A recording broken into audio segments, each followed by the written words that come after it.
पिछले 3 साल मेरे लाइफ के एसी सर्किट्स के साथ ही निकले हैं इन फिजिक्स लेबोरेटरी, एंड यही रीज़न है मैंने एक कंप्लीट प्लेलिस्ट बना दी है on AC circuits.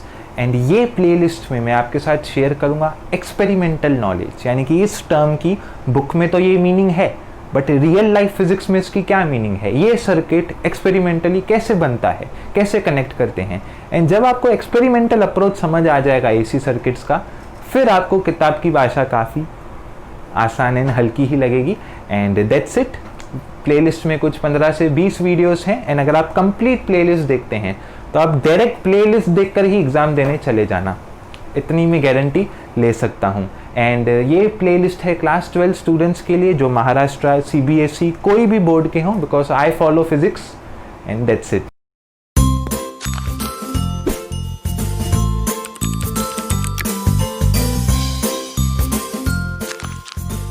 Hi, so पिछली वीडियोस में हमने एक टॉपिक करके हम कवर करते हुए आए हैं, ठीक है। एंड आज के इस वीडियो में हम फोकस करेंगे सिर्फ और सिर्फ LCR सर्किट पे। LCR सर्किट एक इम्पॉर्टेंट टॉपिक है। The reason behind this is, इसमें बहुत माइन्यूट डिटेल्स हैं, ओके, बहुत छोटी छोटी डिटेल्स हैं। LCR सर्किट इस वीडियो में स्टार्ट होगा बेसिक डेरिवेशन से और एंड होगा Q factor, sharpness, bandwidth, LCR series resonance, LCR parallel resonance, बहुत ज़्यादा यहाँ पर डिटेल्स में हम चले जाएंगे। सो स्टार्ट करते हैं वीडियो को। सो पिछली LR सर्किट की वीडियो में मैंने आपको LR सर्किट समझाया था, जिसमें हमने देखा था फेज डिफरेंस जो 90 का हुआ करता था इंडक्टिव सर्किट में, अब वो छोटा हो जाता है, कुछ फाई एंगल का हो जाता है, राइट। एंड कुछ ऐसा फेज़र यहाँ पर बनता है हमारा, फाइन। एंड उसी के बाद अगर हम CR सर्किट की बात करें तो वहाँ पर भी सेम चीज़ें होती है। पहले फेज डिफरेंस 90 होता था, बट देन 90 से वो गिर करके कुछ अलग ही एंगल का हो जाता है, यानी कि कम हो जाता है 90 से, कुछ फाई एंगल का हो जाता है। एंड आज हम बेसिकली तीनों को कनेक्ट कर देंगे, तीनों को हम एक साथ एक ही सर्किट में लगा देंगे। एंड अब इसके भी 2 मेथड्स हैं, LCR। तीनों को या तो मैं सीरीज में लगा सकता हूँ या तो LCR को मैं लगा सकता हूँ पैरेलल में, ठीक है, या तो लगा सकता हूँ पैरेलल में। अभी पैरेलल में ना थोड़ा सा तो झोल है, बताऊँ आपको आप लोग बोलोगे क्या हो गया सर, अचानक आप ऐसी बातें कर रहे हो। हाँ, मतलब पैरेलल थोड़ा सा अलग चीज़ें हैं, थोड़ी अलग चीज़ें हैं in the sense her book अपना अपना मेथड फॉलो करता है। फॉर एग्जांपल आधे बुक्स में R को कनेक्ट ही नहीं करते हैं while connecting the parallel circuit, ठीक है। उसके रीज़न में पैरेलल इसी वीडियो में बताऊँगा, बाकी सीरीज़ तो एकदम मतलब फाइन है, चलता रहता है बढ़िया तरीके से। So let's start. सो यहाँ पर सीरीज में आपको पता है, मैं उम्मीद करता हूँ आप पूरी प्लेलिस्ट फॉलो कर रहे हैं, हाँ, बिकॉज तभी ही 100% समझता है, नहीं तो फिर 90-95% समझेगा, ओके। सीरीज में आपको पता होगा करंट हमेशा सेम होता है, तो यहाँ पर मैं लिख सकता हूँ let I is equals to the I0 sine of omega t be the applied current. तो अगर मुझे I पता है तो अभी अगला स्टेप रहेगा मेरा V को फाइंड करना, ओके। अब V मुझे सेपरेटली पता है, मुझे पता है अगर मेरे पास सिर्फ रेजिस्टर है तो वोल्टेज कितना होगा, जो पिछली सर्किट्स में हमने देखा। अगर सिर्फ कैपेसिटर है तो वोल्टेज कितना होगा, सिर्फ इंडक्टर है तो वोल्टेज कितना होगा। तो पहले चलो उनको सेपरेटली लिखते हैं। तो what is V of R? V of R is equals to the peak value across R and sine omega t. कोई पूछेगा कैसे, तो हमें पता है रेजिस्टिव सर्किट में, प्योर रेजिस्टिव सर्किट में हमारा जो वोल्टेज है और करंट है दोनों होता है इन फेस। तो जितना फेस मेरा I का है ओमेगा टी, उतना ही मेरा करंट का रहेगा। बात करते हैं इंडक्टर की, तो इंडक्टर में आपको भी पता चल गया होगा, मुझे भी पता चल गया है कि फेस डिफरेंस होता है +90। इंडक्टर का फेजर डायग्राम कुछ ऐसा बनता है, +90, करंट से +90 डिग्री है यहाँ पर फेस। तो ठीक है, कोई बात नहीं, ओमेगा टी +90। कैपेसिटर आपको भी पता चल गया होगा, मुझे भी पता है कि फेज डिफरेंस है -90, लैग करता है, लैग वोल्टेज। यहाँ पर V of C is equals to the V0C sine of omega t -90। So let's add. So total V is equals to the VR plus VL plus VC। ऐसा कर सकता हूँ? नहीं। AC सर्किट्स है, चीज़ों के पास डायरेक्शन है, डायरेक्शन है तो वेक्टर्स हैं, वेक्टर्स हैं तो वेक्टर्स को कंसिडर करो। सो फेज़र जो यहाँ पर बनेगा वो बनेगा V ऑफ R कुछ इस डायरेक्शन में, एंड इस डायरेक्शन में बनेगा मेरा v ऑफ l एंड नीचे के डायरेक्शन में बनेगा v ऑफ c। यानी कि y एक्सिस के अलोंग मेरे दो वेक्टर हो गए, y एक्सिस के अलोंग मेरे दो वेक्टर हो गए, दो वेक्टर। अब एच.सी. वर्मा के हिसाब से, मतलब एच.सी. वर्मा में जो मैकेनिक्स है, अगर एक ही एक्सिस के अलोंग दो वेक्टर है तो उनका आप रिजल्टेंट निकालो। अभी यही चीज़ रेजिस्टेंस में भी होगी। हाँ, आर का वेक्टर यहाँ बनेगा, एक्सएल का वेक्टर यहाँ, एक्सी का वेक्टर नीचे की तरफ, ठीक है। यही सेम चीज़ें वहाँ पर भी होंगी रेजिस्टेंस के केस में। तो अगर वाई एक्सिस में दो वेक्टर है तो मैं उनको रिजल्टेंट अलोंग वाई एक्सिस करके एक वेक्टर लिखना ही प्रेफर करूँगा। तो यहाँ पर फिर मेरे बन जाते हैं तीन पॉसिबल केसेस। कैसे? On the basis of vectors only, on the basis of vectors only. Okay, so पहले केस में मैं कंसिडर करता हूँ एक्सएल मेरा बड़ा है एक्सी से, तो फिर फेज़र डायग्राम कैसा बनेगा? फेज़र डायग्राम में एक ही वेक्टर यहाँ बनाऊंगा और एक्सएल माइनस एक्सी नाम दे दूंगा और एक आर यहाँ होगा मेरा, ठीक है। एक आर यहाँ होगा तो रिजल्टेंट मेरा यहाँ से निकलेगा। सेकेंड केस में मैं कर सकता हूँ उल्टा, तो मेरा जो रिजल्टेंट है वो नीचे बनेगा, जो कि होगा एक्सी माइनस एक्सएल। यहाँ पर आर करूँगा तो रिजल्टेंट निकलेगा नीचे के तरफ। एंड थर्ड केस में मैं कर सकता हूँ XL is equals to the XC, जिसमें कुछ होगा ही नहीं, सिर्फ आर बचेगा, बिकॉज दोनों अगर सेम है तो दोनों एक दूसरे को कैंसिल आउट कर देंगे। तो अगर ऐसी बात है तो ये सबसे इंपॉर्टेंट कंडीशन है, यही लंबा चलती है एक्चुअली। इन दोनों में मैं आपको पहले ही बता देता हूँ, आंसर वापस वही आएगा जो पिछली वीडियो में आया था, E is equals to the I Z. फिर भी करते हैं। सो फर्स्ट पॉसिबल केस का फेज़र कैसा बनेगा? सो फेज़र बनेगा ऊपर की तरफ एक्सएल माइनस एक्सी, या फिर अगर वोल्टेज का फेज़र बनाना है सो V0L माइनस V0C, एंड यहाँ पर आ जाएगा मेरा V0 across R। So resultant voltage क्या मिलेगी मुझे? रिजल्टेंट वोल्टेज V0 मुझे मिलेगी पैथागोरस थ्योरम, सो V0 R का square plus V0L minus V0L का, कुछ गलती किया क्या मैंने? नहीं, कुछ मिस्टेक नहीं है, इनका स्क्वायर। सो यहाँ पर V0 का स्क्वायर क्या होगा? तो यहाँ पर हो जाता है आई स्क्वायर आर स्क्वायर। यहाँ पर दोनों जगह से आई स्क्वायर आ जाएगा कॉमन, यहाँ से अंदर बचेगा XL minus XC, because V0L is equals to the I into XL, V0C is equals to the I XC. I का स्क्वायर थ्रू आउट निकालो कॉमन, यहाँ मिलेगा आर का square plus XL minus XC the whole square. Okay, and that's it. यहाँ पर Pythagoras theorem था, so V0 is equals to the I root of R का square plus XL minus XC का square.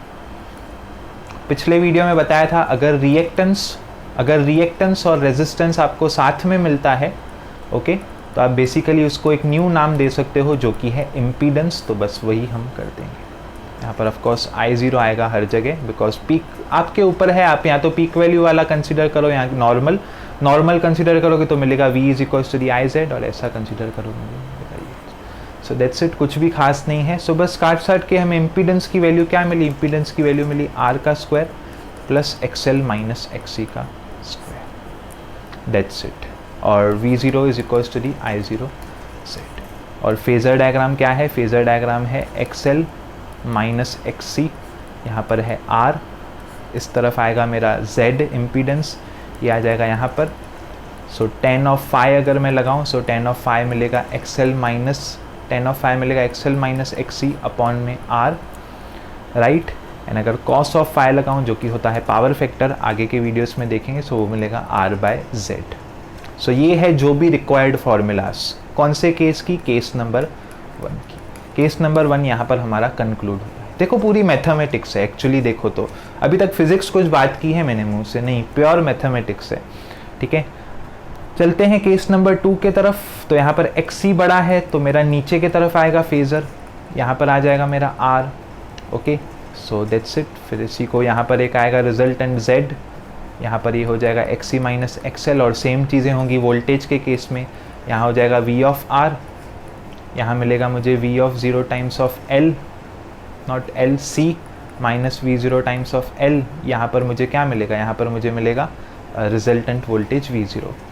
सो ये phasor बना दिए, actually नीचे क्यों बनाए, मुझे ऊपर बना सकता था, ओके। ये मुझे फेज़र मिल गए रेजिस्टेंस के अक्रॉस, वोल्टेज के अक्रॉस। अब यहाँ पर ही लगा दो पैथागोरस थ्योरम, क्या मिलेगा? V0 का square is equals to the VR का square plus V0 of C minus V0 of L का स्क्वायर, यहाँ आ जाएगा IR का स्क्वायर, यहाँ से फिर I स्क्वायर कॉमन, अंदर मिलेगा XC माइनस XL का square, I square through out common, यहाँ मिलेगा R square plus XC minus XL का स्क्वायर, V0 स्क्वायर, V0 वहाँ से हटा दो रूट, तो यहाँ मिलेगा I times of root of R का square plus XC minus XL का square.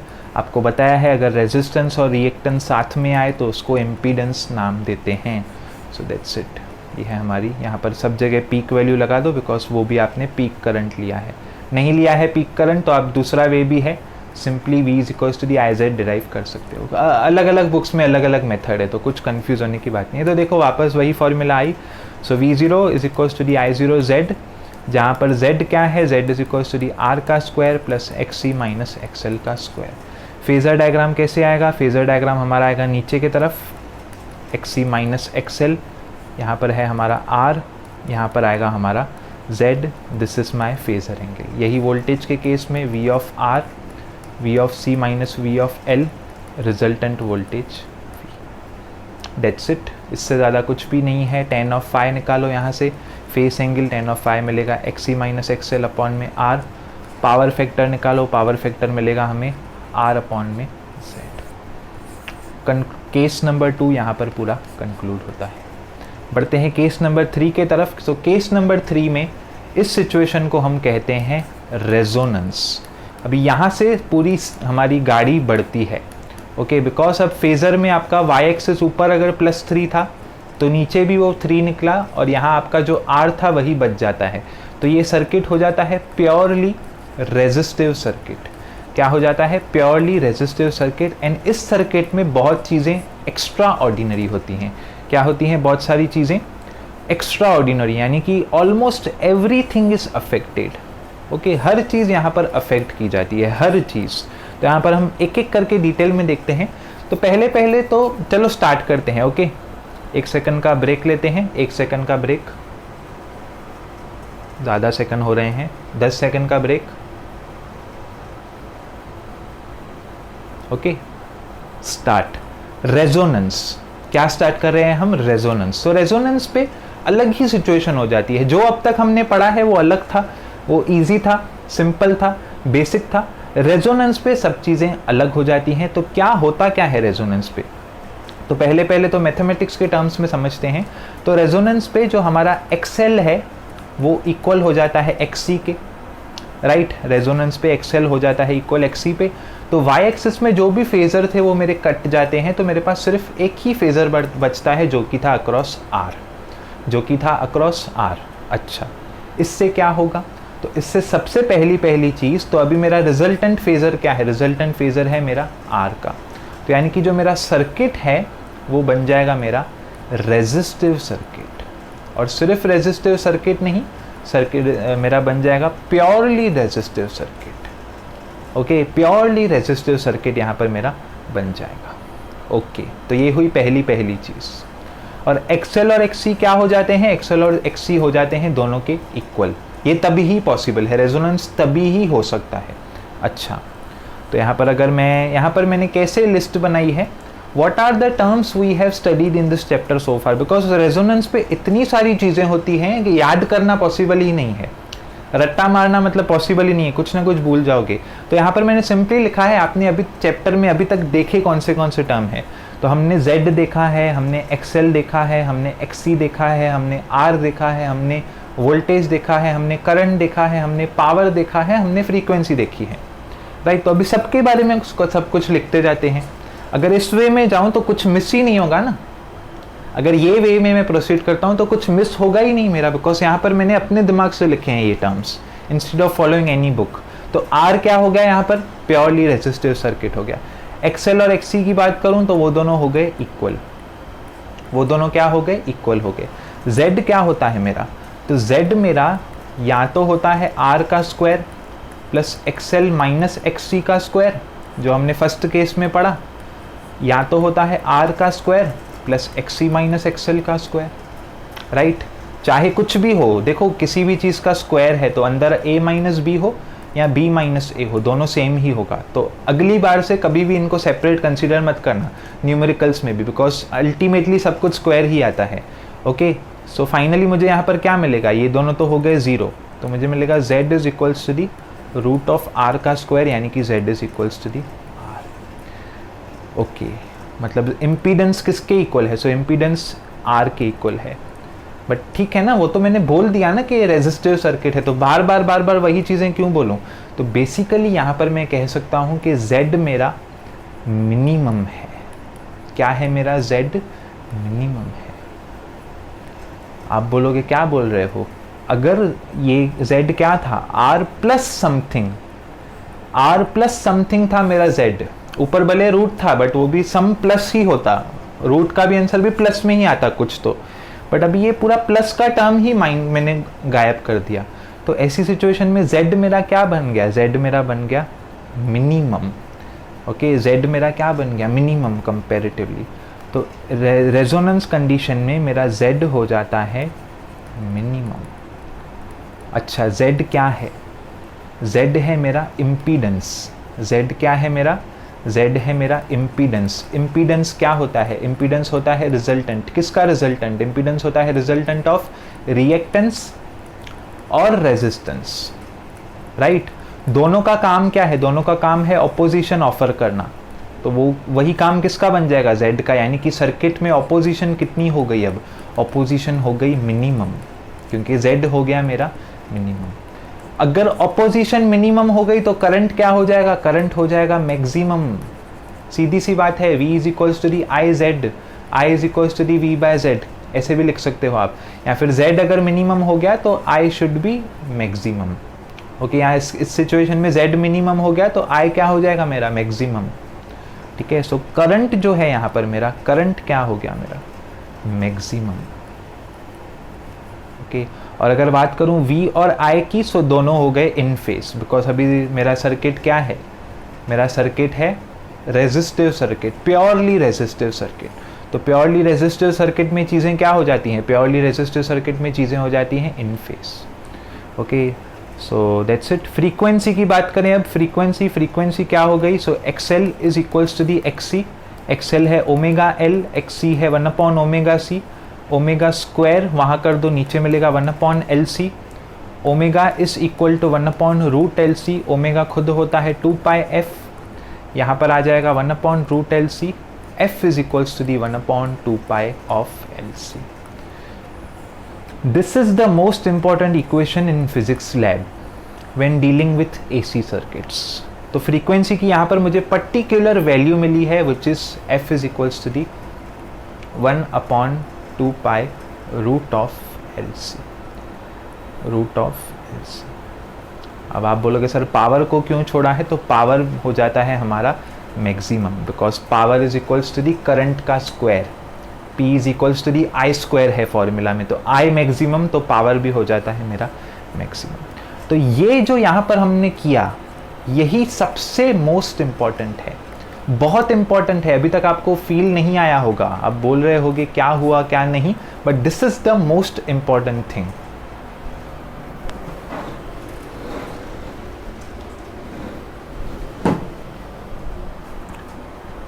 This is the most important thing.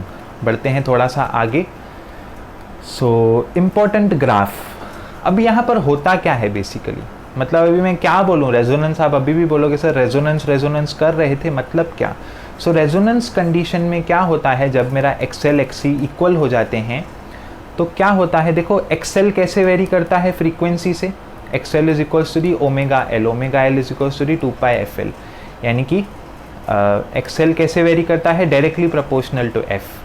Okay, यानी कि ग्राफ कैसा आता है, सीधा आता है हमारा फ्रीक्वेंसी और XL का। कैपेसिटेंस की अगर बात करूं तो कैपेसिटेंस का ग्राफ इनवर्स प्रोपोर्शन आता है, because XC is equals to the 1 omega C and 1 omega is equals to the 1/2 pi F, तो ये इनवर्स प्रोपोर्शन है। यानी कि अगर मैं फ्रीक्वेंसी मेरी बढ़ाता हूँ, फ्रीक्वेंसी को अगर इंक्रीज करता हूँ तो मेरा XL बढ़ता है, और अगर फ्रीक्वेंसी बढ़ाता हूँ तो मेरा XC कम होता है, यहाँ पर XC आएगा। समझ रहे हो बात को, अगर फ्रीक्वेंसी में इंक्रीज कर रहा हूँ तो मेरा XL बढ़ रहा है, XL बढ़ रहा है, और XC क्या हो रहा है, XC उसी समय कम होते जा रहा है। तो बेसिकली एक पॉइंट आएगी जहाँ पर ये दोनों सेम हो जाएंगे, समझ रहे हो, जहाँ पर ये दोनों सेम हो जाएंगे, ये बढ़ रहा है, फ्रीक्वेंसी बढ़ा रहा हूँ, ये कम हो रहा है, दोनों क्या हो जाएंगे एक पॉइंट पे सेम, उसी कंडीशन को बोलते हैं रेजोनेंस।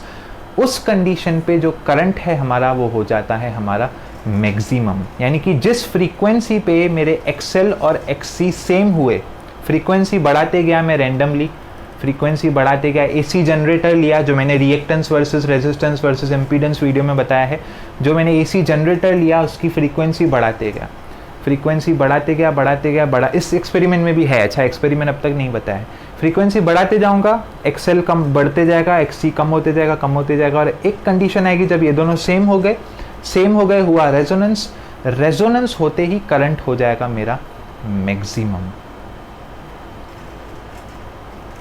अचानक से एक फ्रीक्वेंसी पे करंट हो जाएगा मेरा मैक्सिमम, उसी फ्रीक्वेंसी को बोलेंगे हम रेजोनेंट फ्रीक्वेंसी, उसी फ्रीक्वेंसी को हम क्या बोलेंगे, रेजोनेंट फ्रीक्वेंसी।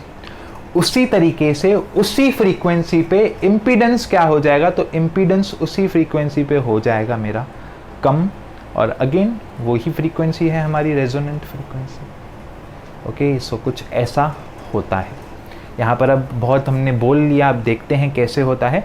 सो अभी ये सर्किट है मेरा, अभी इसमें इंडक्टर की मुझे वैल्यू मैंने फाइंड की कि मेरा इंडक्टेंस कितना है, यहाँ पर देखो मैंने वैल्यूज़ लिखी भी हैं, एंड कैपेसिटेंस मैंने 0.1 माइक्रोफराड का कनेक्ट किया, यहाँ पर भी वैल्यूज़ लिखी हैं।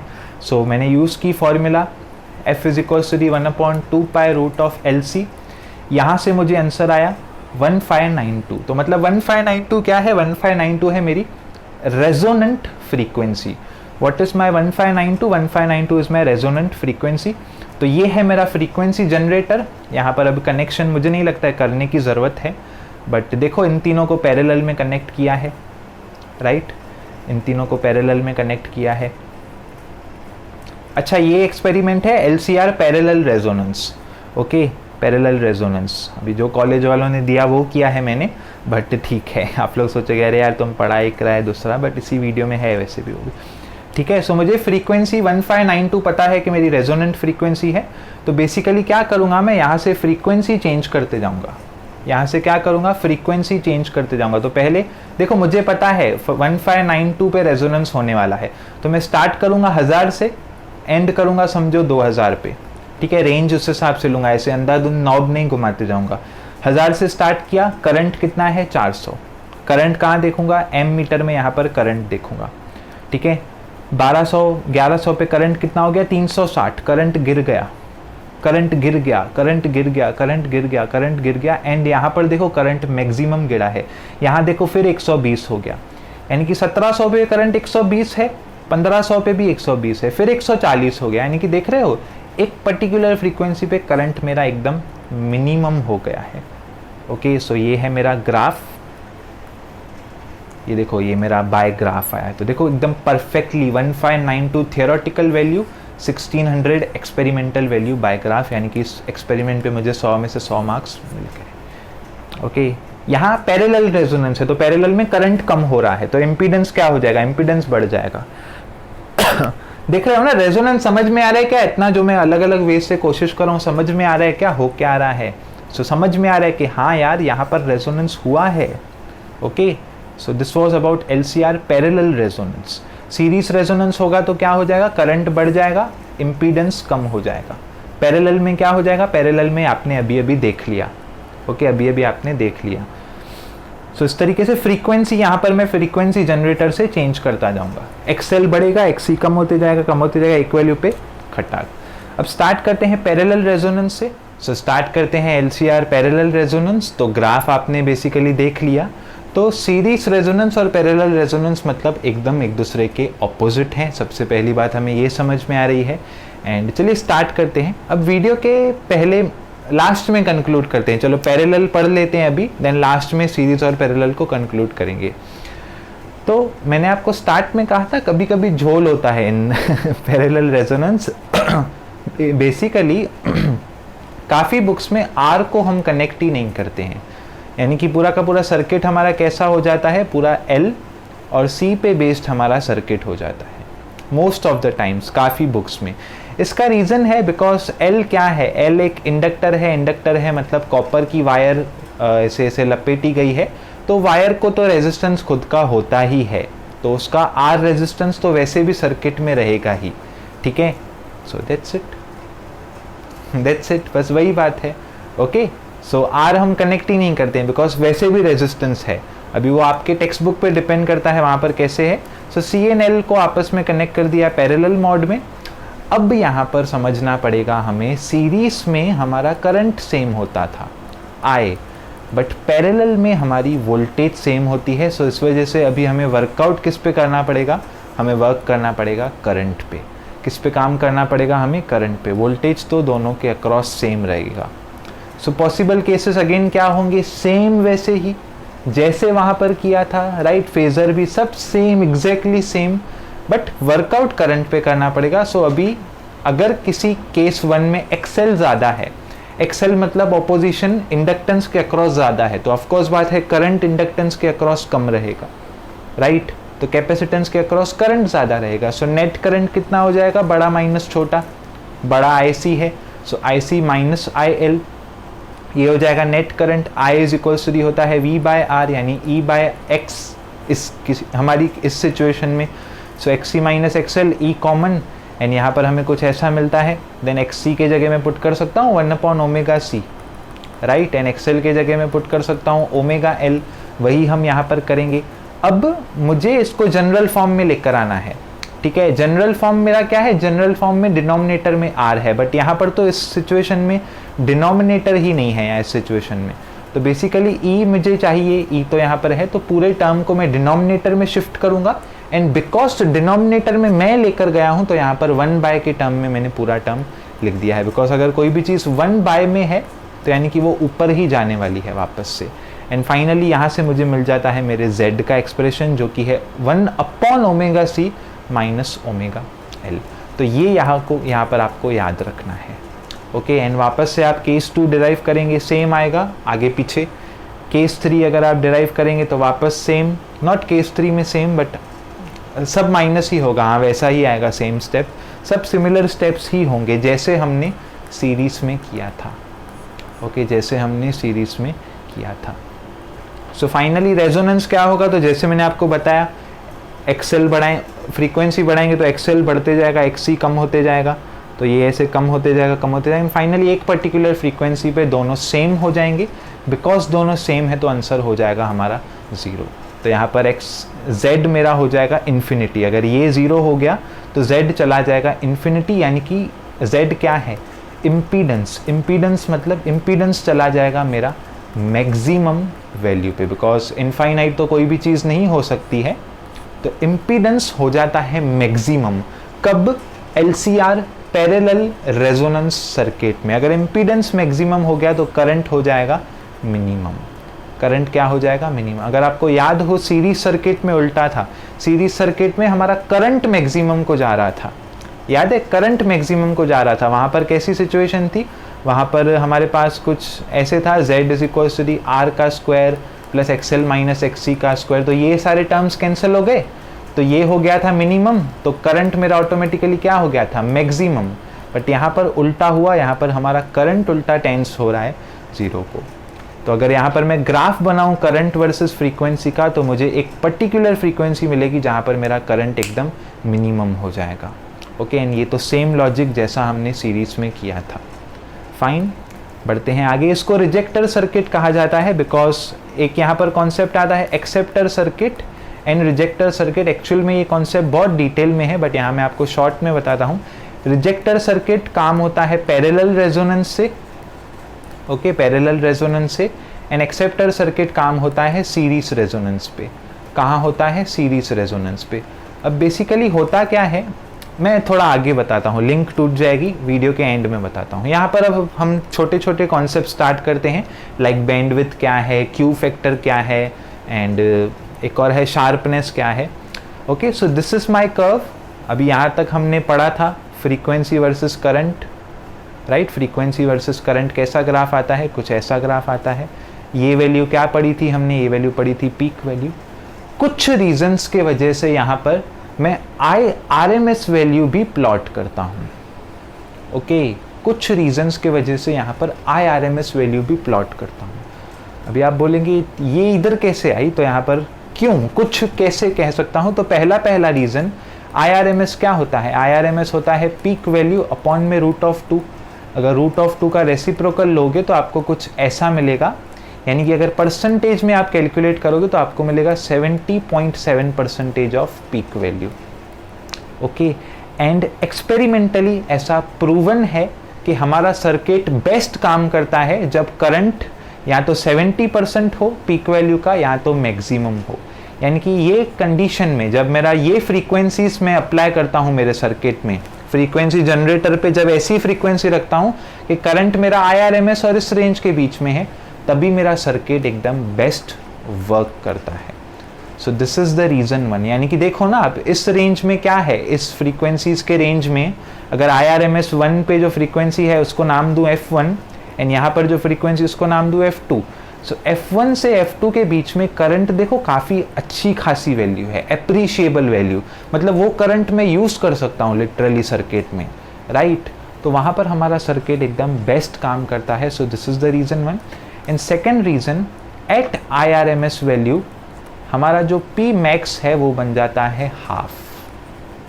ओके, हमारा जो पावर है वो हो जाता है हाफ। वो आप सिंपली पावर में I की जगह IRMS की वैल्यू सब्सटीट्यूट करेंगे, आपको आंसर मिल जाएगा P मैक्स की फॉर्मूला में। ओके, सो ये दो रीज़न से हम IRMS वैल्यू यहाँ पर सब्सटीट्यूट करते हैं।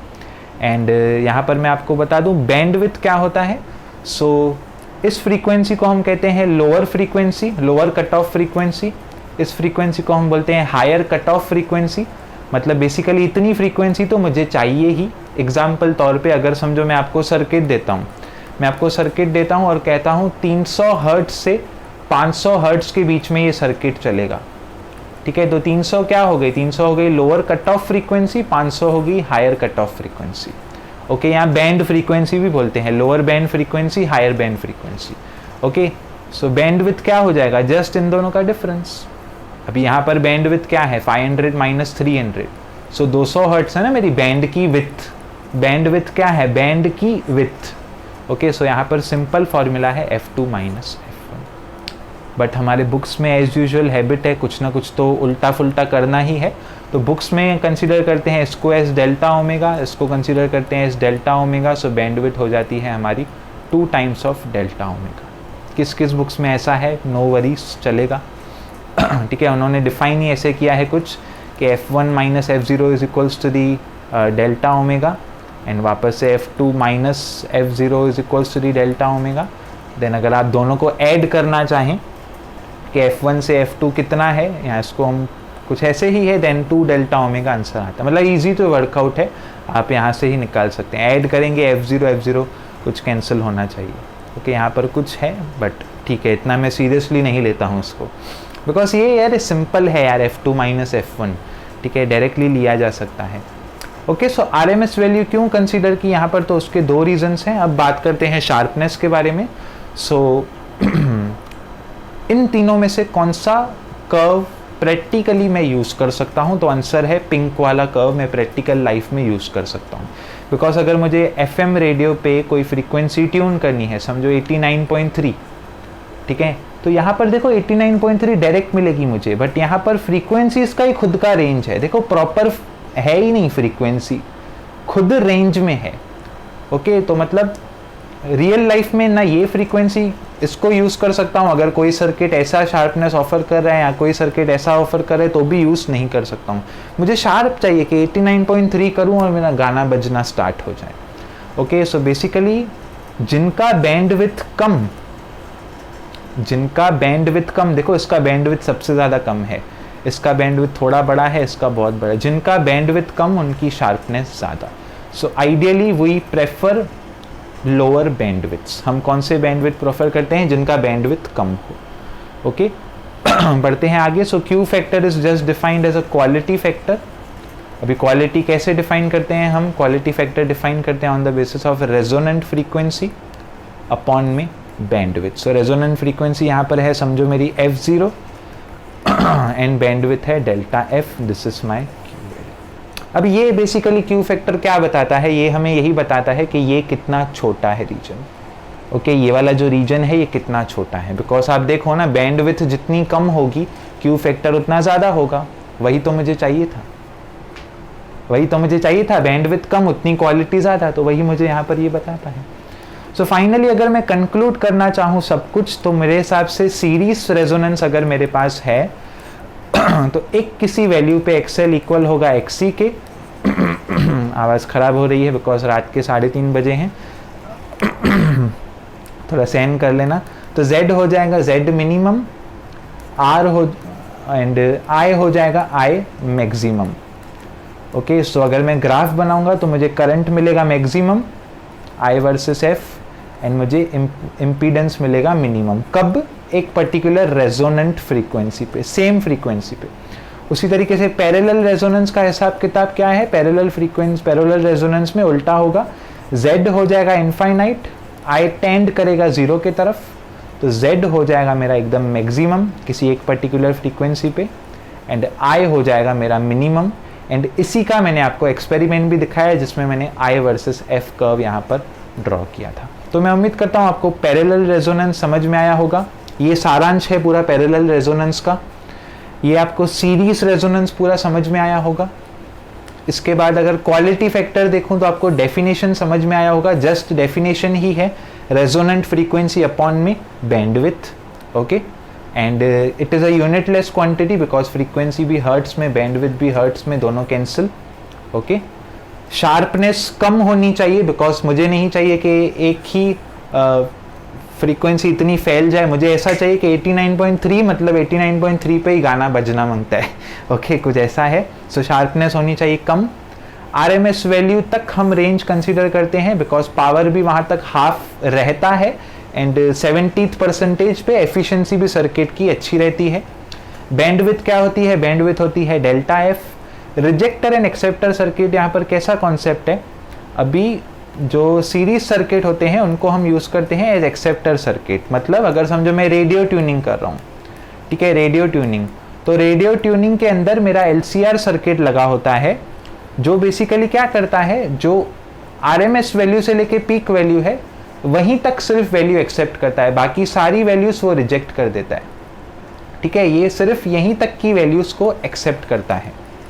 ओके, मतलब जो I0 से लेके IRMS तक की फ्रीक्वेंसीज हैं, यानी कि जो इतना बड़ा वाला करंट है, अगर अभी सब कुछ सर्किट को तो करंट के टर्म्स में ही मिलेगा ना, मतलब सिर्फ जो ज़्यादा करंट की वैल्यूज़ हैं वही एक्सेप्ट करता है। तो उस वजह से सीरीज पैरेलल रेजोनेंस हम यूज़ करते हैं एज अ एक्सेप्टर सर्किट।